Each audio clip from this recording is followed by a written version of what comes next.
tulong po at handa pong makinig po. Tulungan niyo po kaming mga mananampalataya po ay pag-uwi po, mapuspos po kami ng banal na Espiritu po at pag-uwi po namin ay handa na po kami umarap po sa buhay po, Panginoon. Ito po yung pinapanalangin ko po sa pangalan po ni Yesu Cristo. Amen.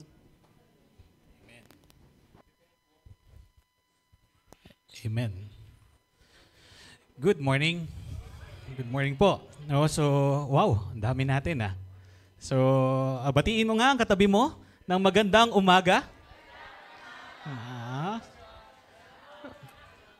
O, sumagot ka naman, maganda ka pa sa umaga. Amen? So, welcome sa ECF, Elijah Christian Fellowship. And then, I hope, napakaganda ng awitin, no? Napakasarap magpuri sa Panginoon. Amen po ba? And then, I hope, remember, this is the most important part of the service. Okay? So, be focused o magkaroon tayo ng focus sa pakikinig ng salita ng Diyos. No? So, kung gaano kasarap magpuri, ganon din kasarap makinig ng salita ng Diyos. Amen? So, napakarami natin, no? So, ang Diyos, naniniwala ko na sasamahan tayo ng Diyos ngayong umaga. Amen? And then we have our expectations. Tama? Gusto natin maramdaman ang presensya niya. Okay? So, dalangin ko o nakikiusap po ako sa mga may kasamang bata. Pakiusap ko ay tulungan niyo po ako at nang sa ganon hindi maging distraction sa iba, no? Sa mga nagfo-focus para makapakinig tayo ng salita ng Diyos. Okay? So, nandito tayo sa Elijah Christian Fellowship. Yung mga bago at first-timer po, welcome po kayo sa church natin, no? Church ng Panginoon. So, yung mga bago dyan, baka pwede nyo namang, ang tawag dito, i-greet naman sila. Okay? So, yung mga bago, i-greet nyo naman. Dapat maging friendly church tayo. Amen?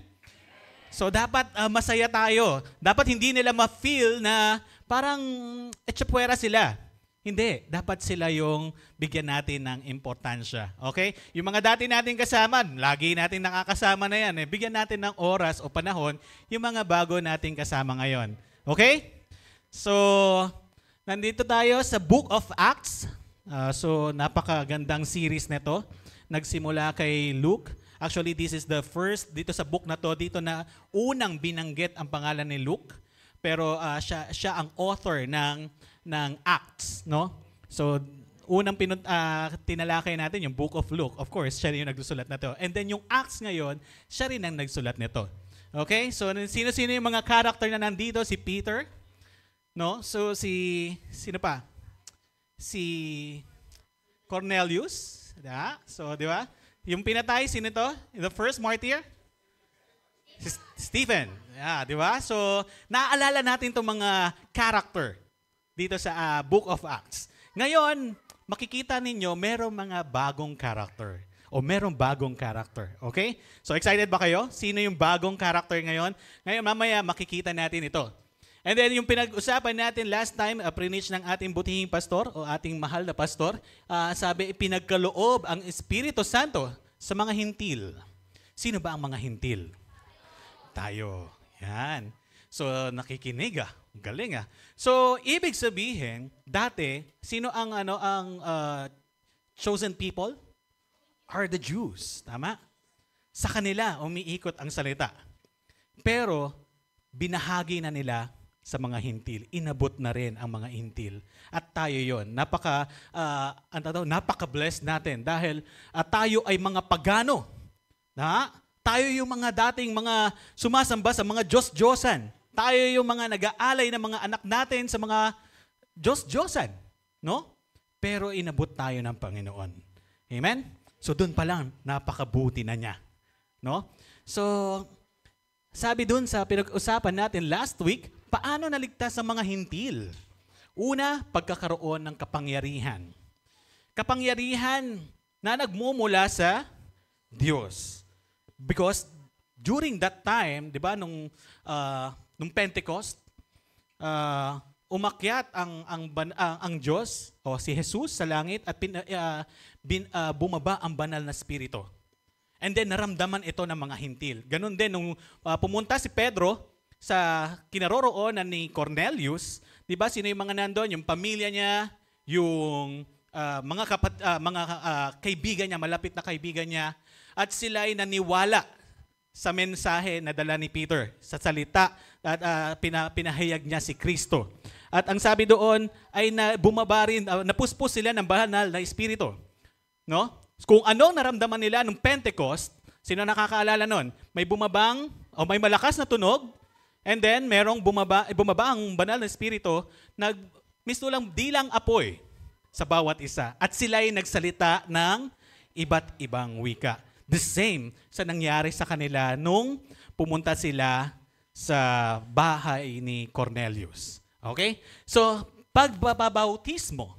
Remember, sino yung inatasan ni Peter during that time na magbautismo doon sa mga na-convert?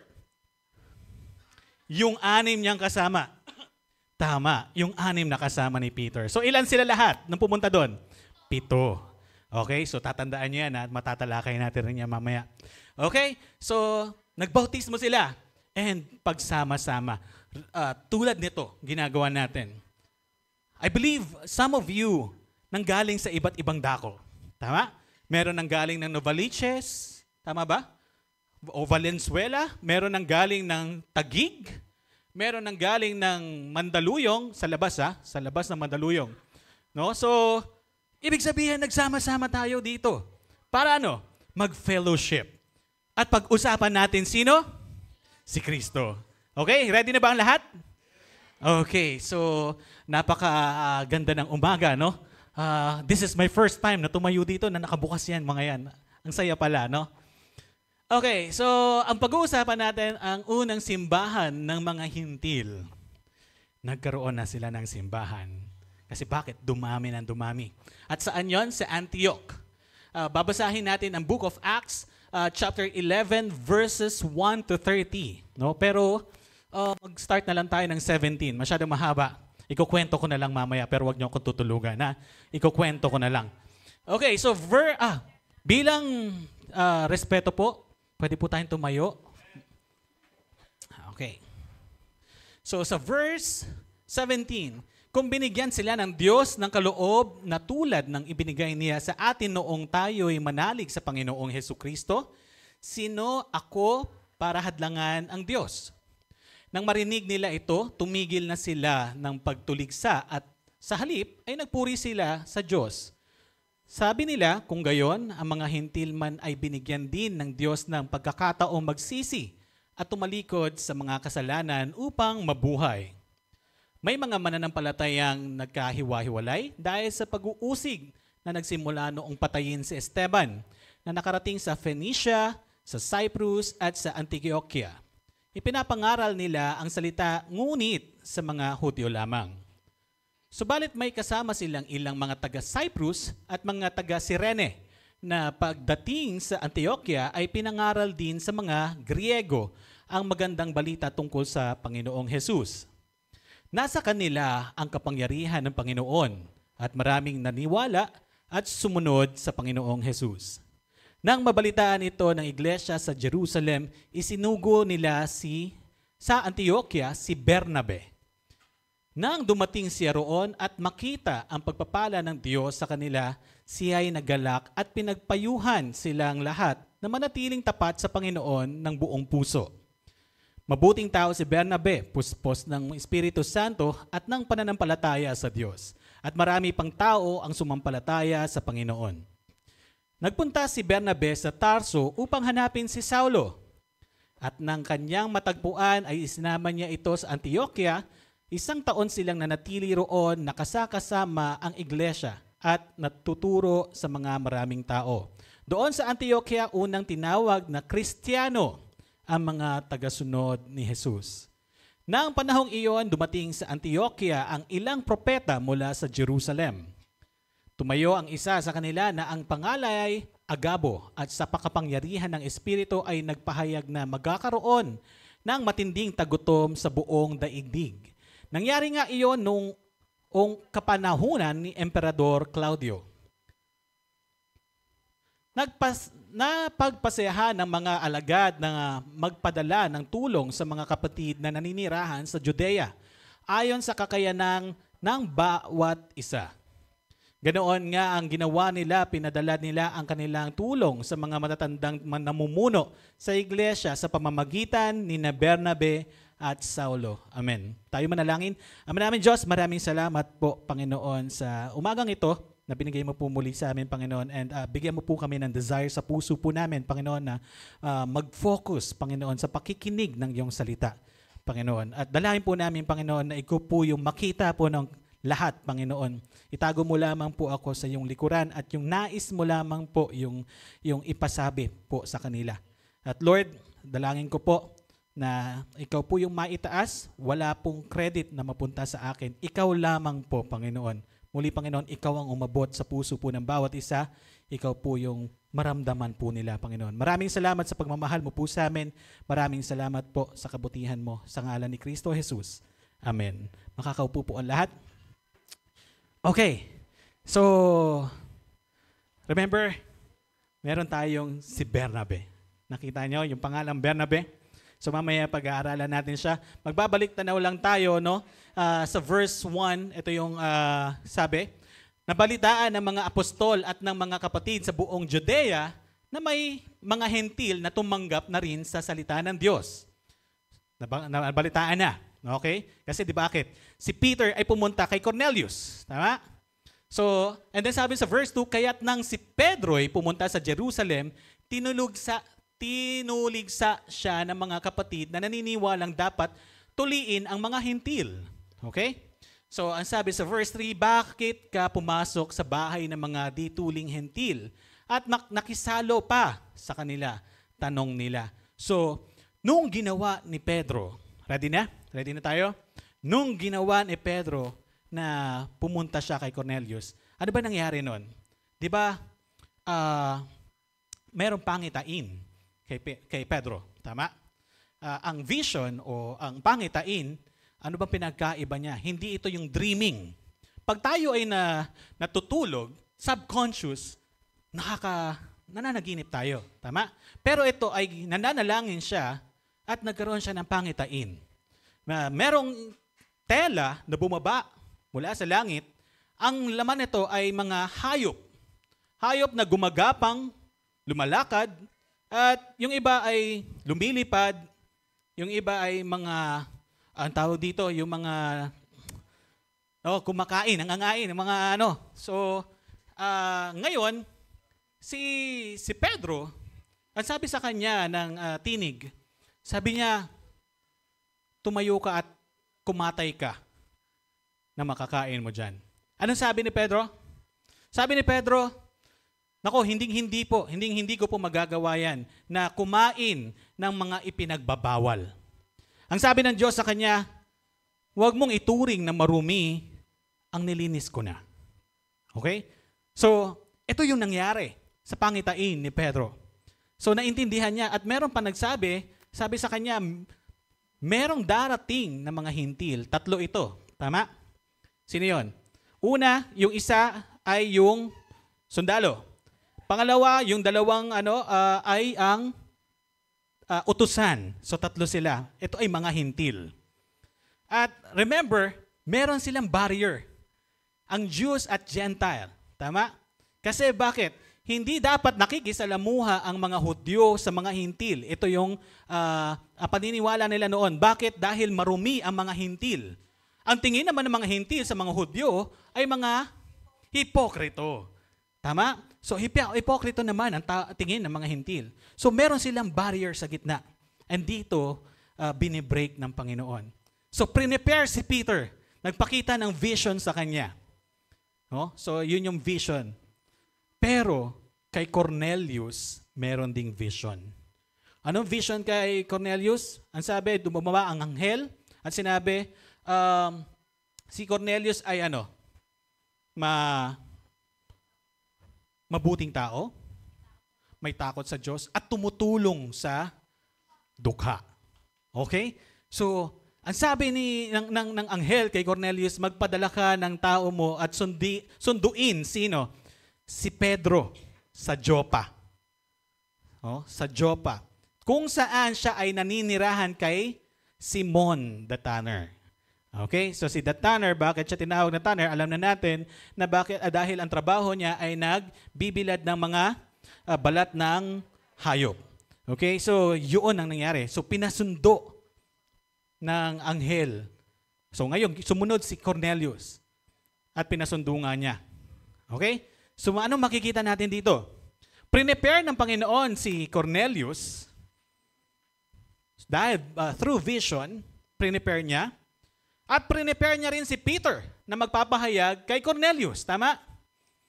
Si Cornelius, ibig sabihin dito, merong divine appointment na ginagawa ang Panginoon sa kanila. So kung tayo ay nandito ngayon, may divine appointment din ang ginawa ang Panginoon sa atin. Kung tayo ay bago ngayon dito, marahil ay na-invite ka ng iyong kaibigan o ng mga kamag-anak mo, there's a divine appointment. Hindi ito aksidente. Ibig sabihin, prepare ng Diyos, tayo bilang makikinig at nagpe-prepare din siya ng mensahe na maghahayag ng mensahe o ng salita niya sa mga nakikinig. Sa recipient. So, pine-prepare niya ang messenger, pine-prepare niya ang recipient. Ang recipient, yung mga nakikinig. Okay? So, nakuha natin, nandun yung preparation. Divine appointment. So, si Cornelius, so alam natin, pagdating nila doon, nadatnan nila ang yung mga kamag-anak ni Cornelius, sabi ng Espiritu kay Peter, sumama ka doon sa 3 hintil na susundo sa iyo. Sumama nga si Pedro sa kanila at nagsama siya. Ilan yung sinama niya? 6. So, 6 ang sinama niya. So, 6 ang sinama niya at sila ay nangaral doon. Okay? So, ang pag-uusapan natin, ang unang simbahan ng mga hintil. Sa number 1, ang sabi dito, paghahanda ng pundasyon. Kung anong ginawa kay Cornelius, the same yung paghahanda ng pundasyon. Okay? The same yung kay Peter, pinananda rin si Peter para maghayag ng salita ng Diyos. At sabi, at naalala ko ang sinabi ng Panginoon, si Juan ay nagbabautismo sa tubig, ngunit babautismohan kayo sa Espiritu Santo. Remember, anong role ni John the Baptist? Is to prepare. Prepare yung dadaanan ng ating Panginoong Jesus. So the same. So, ito rin yun. And then sabi, nang marinig nila ito, tumigil na sila sa pagtuligsa at sa halip ay nagpuri sa Diyos. Tinutuligsa si Peter. Bakit? Nung nangyari yun sa bahay ni Cornelius, remember, napuspos din sila ng banal na Espiritu. Kung ano nangyari doon sa Pentecost, siyang nangyari doon sa bahay ni Cornelius. Nagkaroon ng bawat isa ay nagkaroon ng dilang apoy at sila ay nagsalita ng iba't ibang wika. Nung nag-uulat si Peter sa Jerusalem, sinabi na ito, hinayag niya ito. At sabi, nang marinig nila ito, tumigil na sila sa pagtaligsa sa halip. Nagpuri sila sa Diyos. No? So ibig sabihin, binigay din sa mga hintil, no? Yung ganoong experience. Sabi nila, kung gayon, ang mga hintil man ay binigyan din ng Diyos ng pagkakataong magsisi at tumalikod sa mga kasalanan upang mabuhay. No? So, ibig sabihin, hindi lang para sa limited na grupo ng Kristiyano ang salita ng Diyos. Hindi. Ang salita ng Diyos ay inaabot even ang mga hintil. Hindi lang para sa mga chosen people, kundi doon din sa mga Gentiles na katulad natin. Okay? So, sabi doon, nung narinig nila yon na parehas sila, nagbumaba ang banal na Espiritu, hindi na siya tinuligsa. And then sabi dito, binigyan din tayo ng opportunity na magsisi at tumalikod sa kasalanan. So every one of us, meron tayong opportunity to repent and turn away from sins. No? So meron tayong oportunidad na meron pa tayong opportunity na lumayo sa kasalanan at tumalikod, magsisi. Di ba, remember, every time na sino yung mga nagpabautismo na? Yan. So karamihan sa inyo, every time na nag-i-interview tayo bago tayo magpabautismo, mini-make sure natin ito. Remember sa Matthew, sinabi doon, baptize them, o ang tawag dito, go and make disciples of all nations. Baptize them in the name of the Father and the Son and the Holy Spirit. And then teach them to obey all my commands, sabi ng Panginoon. And then tumalikod sila sa kasalanan. Magsisi at tumalikod sa kasalanan. So napaka-importante nito. Hindi yung nagsabi tayo na, Kristiyano na ako, but you are doing the same thing. Okay? So nakakaintindihan po tayo? Okay, so, and then, para mabuhay, sino ba ang buhay natin? Si Kristo. Amen? So, ito yun. And then sabi, si Peter plus yung 6, they are 7 na pumunta doon. Yung 6 na naniniwala yun, mananampalataya rin, kasama ni Pedro na pumunta kay Cornelius. Kasi bakit? During that time, di ba, ang tawag dito, para maging credible ka as witnesses, dapat marami. Ang tawag dito, ang napakabuti ng Panginoon kay Pedro. Bakit? Kasi prinotektahan pa rin niya si Pedro. Nung tinutuligsa siya, ang ginawa ni Pedro, sinong pinagbautismo niya? Yung 6. So, nag-involve sila doon sa ministry na yon.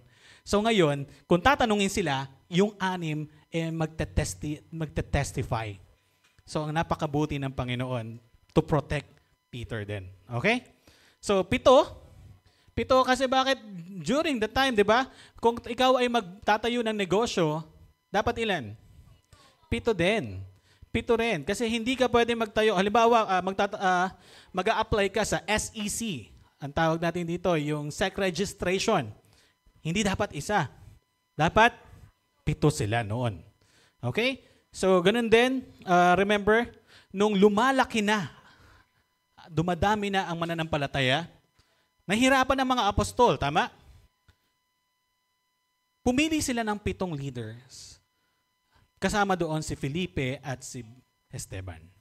Okay, so napakahalaga noon itong 7 na to. And then sabi, kailangan natin, tulad dito sa Elijah Christian Fellowship, kailangan natin magturo.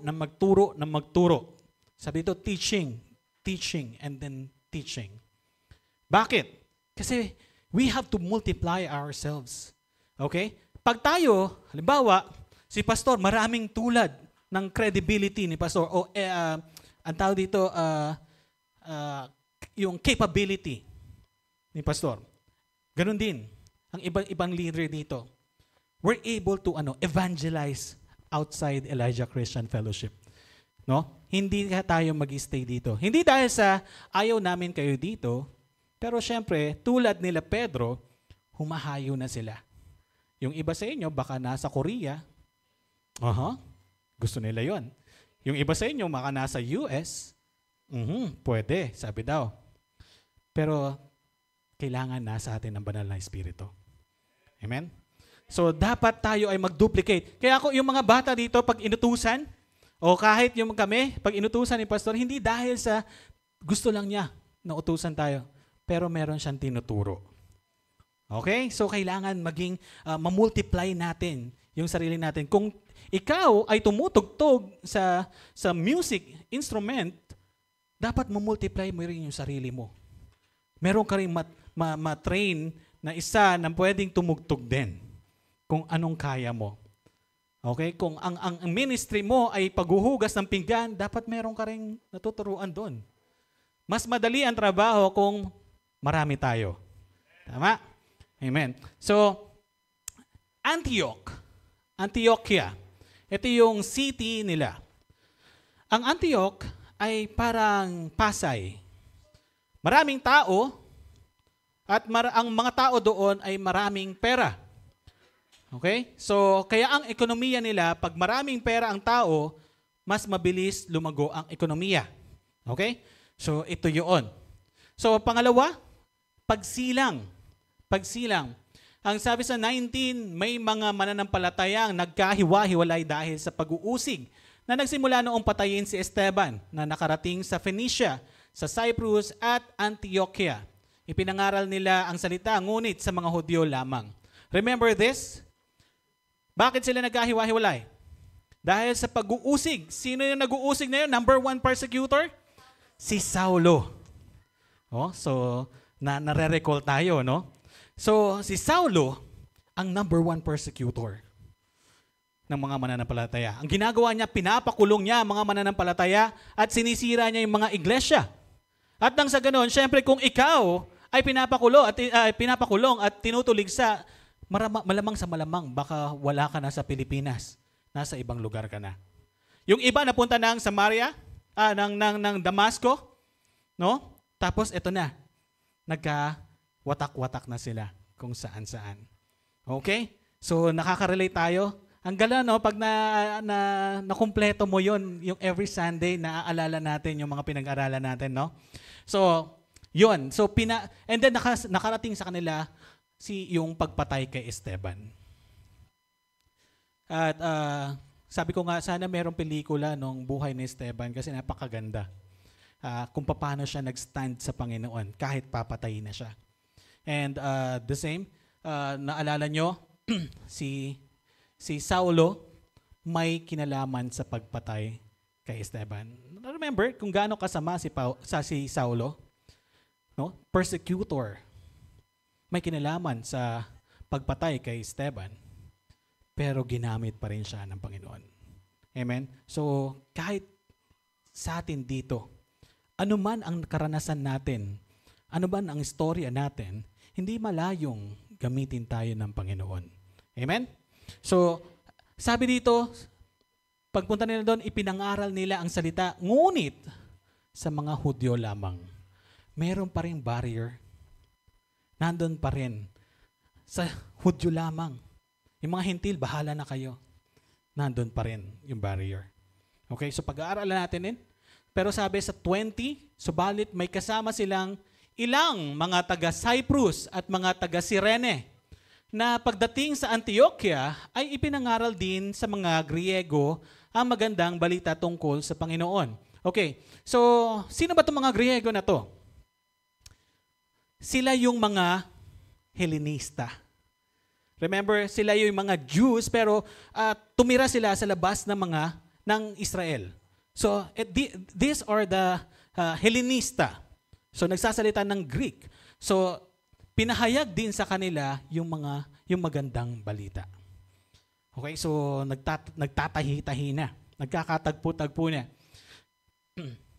And then remember, ang Antioquia ay isa sa powerful city.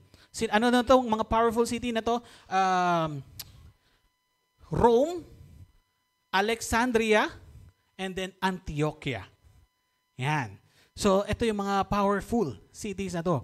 At ang sinasamba sa Antioquia ay si Daphne at yung Apollos. Oh. Salamat, nandiyan si Pastor. Apollo. So, yun. Ito yung mga sinasamba ng mga taga-Antioquia.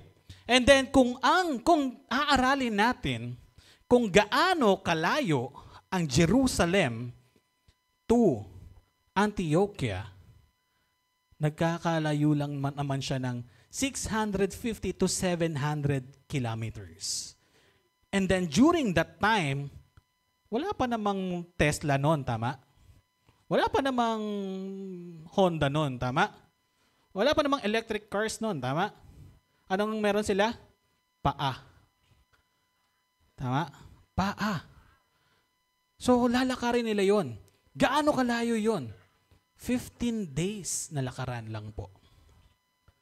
In order for them na maipahayag ang salita ng Diyos, kailangan nila maglakad ng 15 days. 650 kilometers or 700 kilometers. And then we have to reflect ourselves. Minsan, ang dami nating reklamo eh.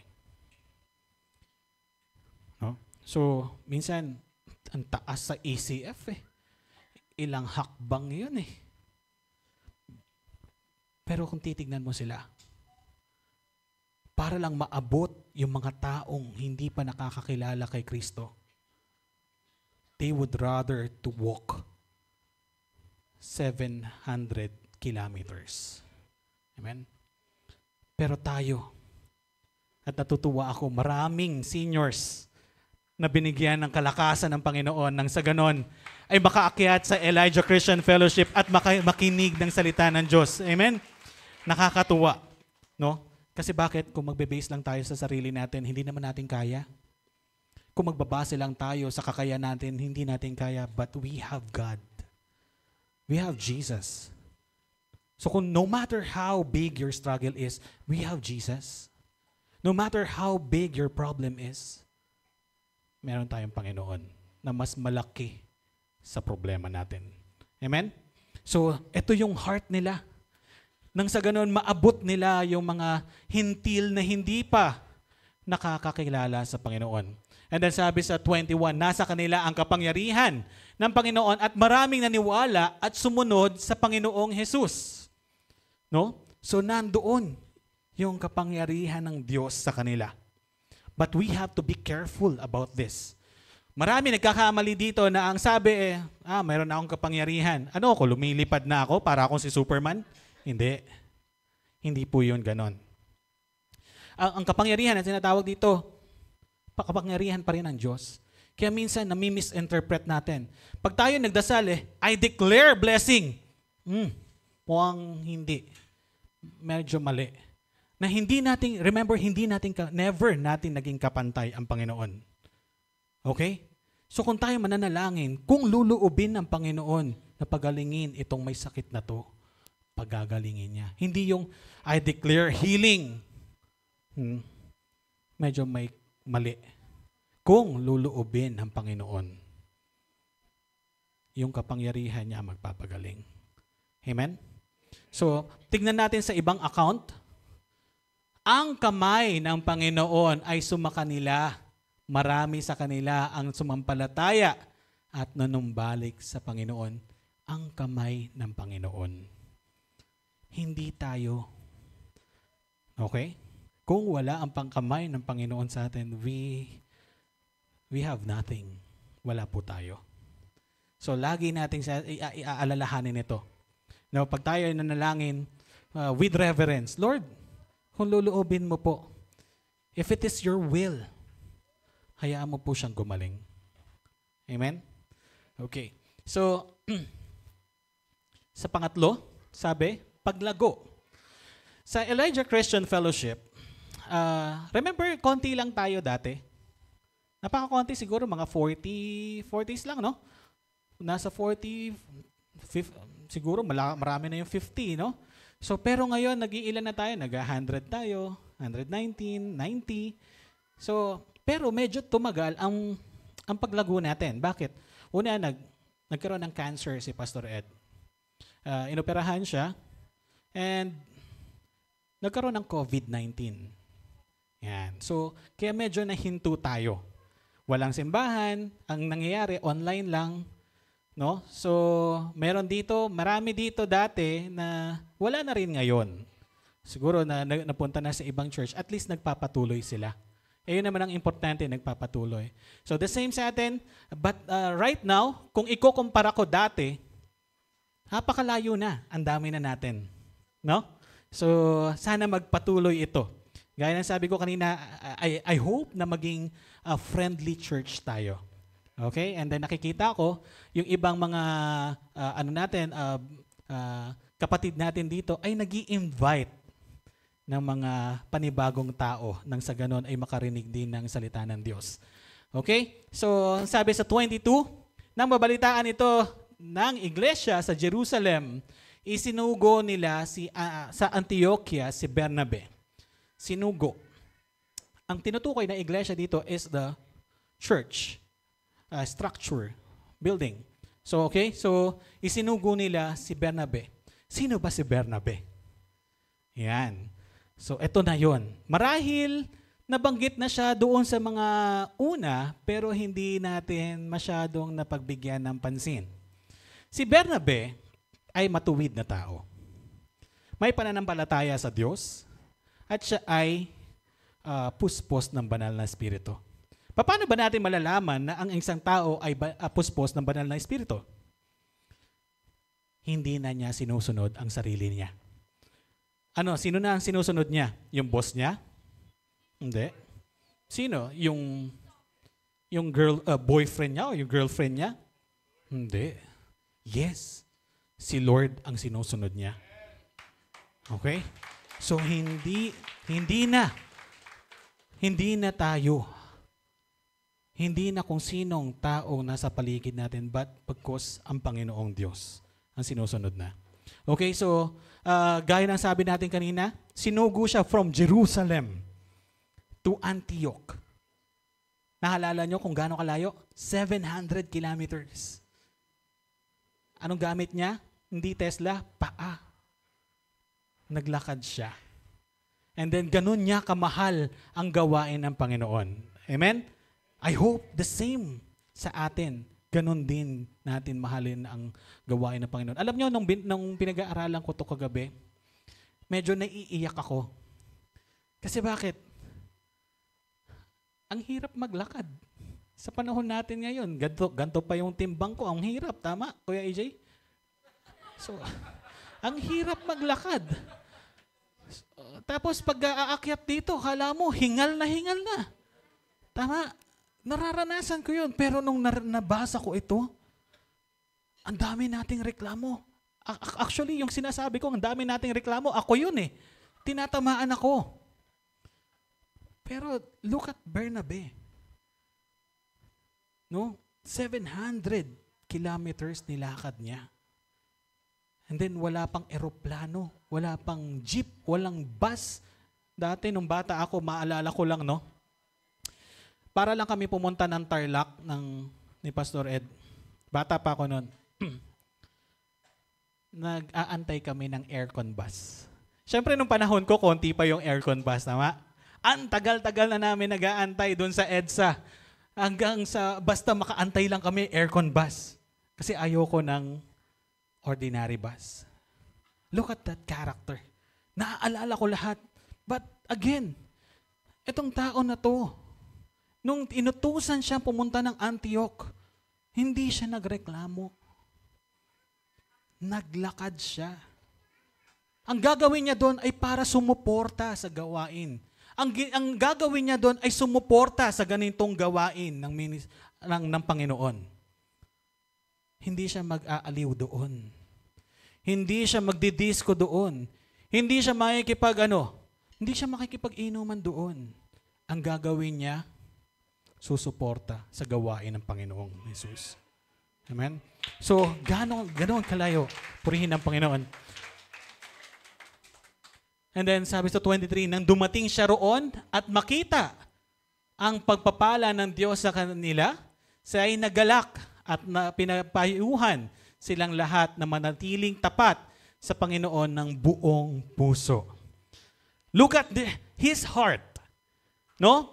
Alam ko nakakapagod yun. Tama? Mag-jogging nga lang ako ng siguro mga 5 kilometers. Hingal na ako eh. So, minsan, dinadaya ko pa yung sarili ko. Naglalakad lang ako, hindi ko nagja-jogging. Treadmill. So, pero ito, 700 kilometers. Pagdating niya doon, dumating siya at nakita, pinagpapala ng Diyos ang mga tao doon, siya ay nagalak. Amen? So, look at his heart. Hindi niya na inisip yung pagod niya. Siya ay natutuwa dahil nakita niya may ginagawa ang Diyos sa mga tao doon. Amen? And then, look at Bernabe. Ang pangalan ng Bernabe, ang tinatawag niyang sinasabing son of encouragement. No? Son of encouragement. Sabi, si Bernabe, kung naaalala nyo, babalikan ko yung sinabi ko, nabanggit na siya dati. Ang dating pangalan niya ay Jose. Jose. Sino nakakaalala kay Safira at saka doon sa mag-asawa na nagbenta ng ari-arian nila? Siya yung unang nagbenta ng ari-arian. At pinagkatiwala niya yung pinagbilhan sa mga apostol. At sumunod na si Safira at saka yung asawa niya. Jose ang pangalan niya dati. Bernabe ngayon at ang ibig sabihin ay son of encouragement. Okay? Kaya ganun yung character niya. And then, sino nakakaalala dito nung kinatagpo ng Panginoon si Saulo? Remember sa Damasco, nagpakita ang Panginoon sa kanya? At sabi niya, Panginoon, sino po kayo? Tama? So, nung kinatagpo si Saulo ng Panginoon, nagbago siya. From being a persecutor, naging follower of Christ na siya. And then, pumunta siya sa mga apostol, tama? Siyempre, takot ang mga tao, ang mga mananampalataya sa kanya. Bakit? Siya yung mga nagpapahuli at nagpapakulong dati. At siya yung humahabol sa mga mananampalataya para nang sa ganun, ibalik sila sa Jerusalem at ipakulong, tama? Hinahabol niya yung mga taong nagkawatak-watak, basta mananampalataya ka, nasa Damasco ka, nasa kung saang lugar ka, hinahabol niya. At gusto niya talagang sirain ang gawain ng Panginoon. But this time, nung kinatagpo siya ng Panginoon, nangyari sa kanya, gusto niyang sumama doon sa mga apostol. Pero syempre yung mga apostol, takot. Sino nagsama sa kanya? Si Bernabe. Si Bernabe ang nag-explain sa mga apostol. Si Bernabe ang naghayag sa mga apostol kung ano yung ginawa ng Panginoon kay Saulo. At simula nun, tinanggap siya ng mga apostol. Si Saulo, nangaral ng nangaral. Napaka-transparent niyang mangaral. Every time na lang na humahayo siya, lahat na madadaanan niya, pinapahayag niya si Kristo. No? So sana we have that kind of fire. Na kahit sa mga kaibigan natin, kahit isa lang yan or dalawa yan, nababanggit natin si Kristo. Okay? So ito si Bernabe. And then sabi niya, manatiling tapat sa Panginoon ng buong puso. Ito yung sinasabi natin. Madaling makarinig. Pwede tayong makarinig eh. Pero hindi lahat ng pinakikinggan natin ay pinaniniwalaan. Tama? And then yung iba, narinig lang, pero hindi dininig. Iba yon, magkaiba. Iba yung narinig doon sa dininig talaga niya. Intentional. Dininig mo siya. Pinakinggan mo siya. Okay? So, sabi niya, manatiling tapat sa Panginoon. Sabi sa 1 John chapter 2, verse 24, kaya nga ang mga bagay na inyong mga narinig, buhat pa sa pasimula ay manatili nga sa inyo. Kung ang inyong narinig, buhat pa sa pasimula ay nanatili sa inyo, ay mananatili rin kayo sa anak at sa ama. Sino tinutukoy dito? Si Kristo. Sino yung mga nakarinig? Tayo. Tayong lahat. Kung yung mga napakinggan natin ay nanatili sa atin, uulitin ko, hindi lahat ng nakarinig ay nanatili sa kanila. Hindi lahat ng nakarinig dinidinig o pinapakinggan nila. Pero kung ang inyong narinig, buhat pa simula ay nanatili sa inyo, ay mananatili sa inyo si Kristo. Amen? So lahat ng napapakinggan natin dito, ilagay natin sa puso natin. Maalala natin. Kaya napakaganda na series yung tinatakel natin. Nang sa ganon, nare-remind tayo dun sa mga previous story. No? At nare-refresh tayo.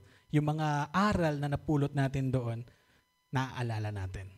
Okay? And then sabi, mabuting tao si Bernabe, puspos ng banal na espiritu, at ng pananampalataya sa Diyos, at marami pang tao ang sumampalataya sa Panginoon. This is the requirement ng Panginoon.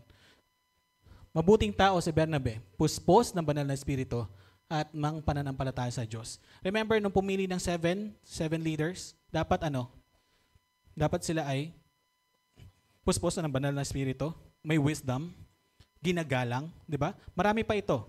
No? So, ito yung mga katangian na meron si Bernabe. Napakahalaga ng credibility sa tao. Okay? Napakahalaga. Mahihirap dito. Nagsasalita ako ng ganito sa inyo. Nangangaral ako ng salita ng Diyos, pero nakikita niyo ako sa baba, nagmumura.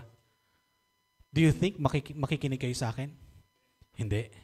The same with Bernabe. The same with you, guys. Kung sinasabi natin na tayo ay Kristiyano, nagpabautismo tayo dito at dinedeclare natin na tayo ay Christians, pero kung hindi nakikita sa gawa natin, mukhang hindi. Remember, ang gawa ninyo ay sumasalamin sa pagkatao natin. Ang gawa natin ay sumasalamin sa pagkatao natin.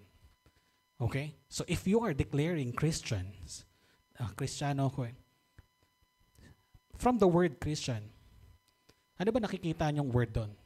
Christ. So dapat nakikita si Kristo sa atin. Bakit? Yung IAN, Christian, yung IAN, maliit na Kristo, tayo yon. So dapat nakikita si Jesus sa buhay natin. Amen? Amen. And then nagpunta nga si Bernabe sa Tarso upang hanapin si Saulo. Kagagaling niya ng Jerusalem. Pumunta siya ng Antioch, 700 kilometers. Ngayon, dahil sa lumalawak ang mga mananampalataya, dumadami ang mananampalataya, syempre kailangan nila ng tulong. Si Saulo. Bakit ba nasa Tarso si Saulo? Kasi 'di ba, nung nangangaral siya, umiinit na yung pangalan niya. Naalala nyo? Ang sabi ng kapatid niya, "Muwi ka muna sa Tarso. Papatayin ka na dito eh." Tama? So, nandun siya sa Tarso. Okay? So, sabi, nagpunta si Bernabe sa Tarso upang hanapin si Saulo. Yan. So, gaano kalayo ang Antioch papuntang Tarso? Lapit lang, 500 kilometers lang. So, naisip nyo? Grabe yung pagmamahal ni Bernabe sa gawain ng Panginoon. So ngayon, hahanapin niya na si Saulo. Si Saulo is the number 1 persecutor noon na binago ng Panginoon. Amen? So hinanap niya si Saulo at sabi niya, at nang kanyang matagpuan, ay isinama niya ito sa Antioquia. 1 taon silang nanatili roon, nakasakasama ng iglesia at nagtuturo sa maraming tao. Doon sa Antioquia, unang tinawag na Kristiyano ang mga tagasunod ni Jesus. Bumalik sila ng Antioch. Another 500 kilometers yun. No? So imaginein mo. So natagpuan niya si Saulo. Nagtuturo sila. Uulitin ko, kung anong ministry meron tayo dito, I hope you duplicate yourself. Magkaiba ang addition sa multiplication. Ang addition, nagdadagdag ka, but you are not multiplying yourself. Mas maganda kung you are going to multiply yourself. Nang sa ganun, kung ano yung ability mo, ability din nung dinuplicate mo. And then, kaya nilang gawin kung anong ginagawa natin. Amen? Quality, ibig sabihin. Quantity, addition ka lang. Quantity, sige, dagdag ka lang ng dagdag. But walang quality. But if you're going to multiply, there's a quality. Okay? So, eto na, nagtuturo sila. At 1 taon silang nanatili roon. Dito na unang tinawag na Kristiyano ang mga mananampalataya kay Kristo. Amen? Galing, no?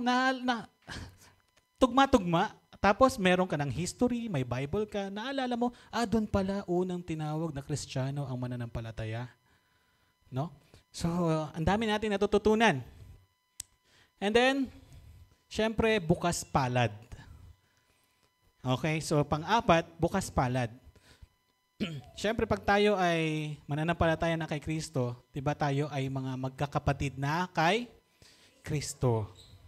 Kaya diba meron tayong kainan, pagka perfect attendance, dati, nakakapagbigay pa tayo, but right now, because of the bleeding of our finances, no, medyo nag-stop muna tayo for a while. So, pero nandun yung pagbubukas palad. But remember, God is our provider. not the church.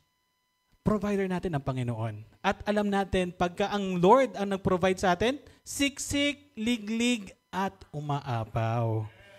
Kasi pagka lumapit tayo sa tao, limited lang yan. Minsan, once in a while, siguro isang beses lang yan. Minsan, makahirit ka pa. Pero pag ang Diyos ang nagbigay ng biyaya sa atin, siksik, liglig, at umaapaw. Amen? Amen. And then, sabi, ng panahong iyon, dumating sa Antioquia ang ilang propeta sa Jerusalem. So bakit? Kasi nga ang dami na eh. Kailangan nila ng tulong. Dumadami na ang mga followers. So, ang sabi, tumayo ang isa sa kanila na ang pangalay, Agabo, at sa kapangyarihan ng Espiritu ay nagpahayag na magkakaroon ng matinding tagutom sa buong daigdig. Nangyari nga iyon noong kapanahunan ni Emperador Claudio. Okay, uulitin ko. May propeta pa during that time. Bakit? Wala pa yung New Testament, wala pa silang Bible eh. Tama? So, nangungusap ang Panginoon sa mga propeta. Kaya nga sabi, di ba, sa kapangyarihan ng Espiritu ay nagpahayag na magkakaroon ng matinding tagutom. Kanino? Kay Agabo, yung isang propeta. So, wag tayo mako-confuse ha. Bakit wala nang propeta na tayo ngayon? Because we have our Bible na. We have the Bible na eh. Okay? So, nung time na yun, wala pa.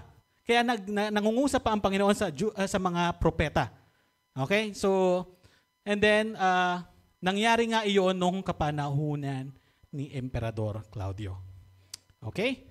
So, sa 29, napagpasyahan ng mga alagad na magpadala ng tulong sa mga kapatid na ninirahan sa Judea ayon sa kakayanan ng bawat isa. Okay. So, dahil merong taghirap, nagtutulong-tulong sila. Okay? So, ito yung bukas palad. Hindi na tayo yung sakim. Hindi na tayo yung, hindi, ako lang.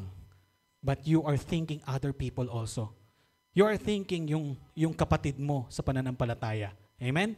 So, nakalimutan ko yung gaano kalayo yung Judea, hindi ko na nakuha. So, pero ito yung gustong sabihin dito. Lahat tayo may kapasidad na tumulong. Base sa kapasidad natin. You're able to help other people basta kaya natin. Okay? And then, 30, ganoon nga ang ginawa nila. Ipinadala nila ang kanilang tulong sa mga matatandang namumuno sa iglesia sa pamamagitan ni na Bernabe at Saulo. So, napakabuti ng Panginoon. So, don't worry. Hindi ko alam kung wala na namang maglalakad ng 700 kilometers ngayon, no? So, if God will use you para ihayag ang salita niya sa ibang dako, I believe God will provide. No? God will provide. During that time, I believe God provided strength kay Bernabe. Hindi naman dahil sa sariling kakayahanan ni Bernabe na maglakad ng ganong kalayo. But because nandun ang Panginoon sa kanya. Tama? So we cannot rely on ourselves. Hindi tayo pwede mag-rely sa sarili natin. Kung sa tingin nyo, matalino tayo, yun ang problema natin eh. Minsan, matalino tayo, ang inuuna natin yung lagi nating alam. Kung nagkaroon tayo ng problema, ang inuuna natin yung alam nating gawin. No? Pero hindi natin mako-compare ang wisdom na meron ng Panginoon sa meron tayo. Amen? So, ang question dito, sa paglago ng Elijah Christian Fellowship, pwede nating isipin, nasan tayo? Are we the same like Bernabe? Na willing tayong magsakripisyo para lumago ang simbahan? Are we the same like Saulo? Or Peter, na kahit alam niyang tutulig sa siya, kahit tutulig sa siya, basta maipangaral niya ang salita ng Diyos. Sa paglaganap o paglago ng Elijah Christian Fellowship, anong role natin? O tayo ba yung tao na umaayaw na lang? Hindi, malayo yun eh. Mapupudpud yung Nike ko. Yung Nike shoes ko, Nike na shoes ko, mapupudpud. Ayoko doon, mapuputikan ako eh. But look at Bernabe. Wala siyang inisip na iba. Pagdating niya doon sa Antioch, nakalimutan niya yung pagod niya. Nagalak siya. Then I hope we have that kind of heart also. Na nagagalak tayo na every time na may bago na nakakasama natin. Nagagalak tayo na every time na may binabautismohan dito. No? So, sana we have that kind of heart. So ngayon, magkakaroon tayong realization, nasan tayo? Naalala ko si Brother June, ang karamihan, ang dami niya na-invite talaga dito. No? So, ang Diyos ang magpapala sa kanya. Amen? So, tayo, i-claim din natin yung crown natin. Every time na meron tayo na dadala, natutuwa. Sabi nga, pag merong isang tao na tumanggap kay Kristo, nagbubunyi ang langit. Amen? So, dalangin ko na magkaroon tayo ng part sa paglago ng Elijah Christian Fellowship. So, inaanyayahan ko na tumayo po tayong lahat.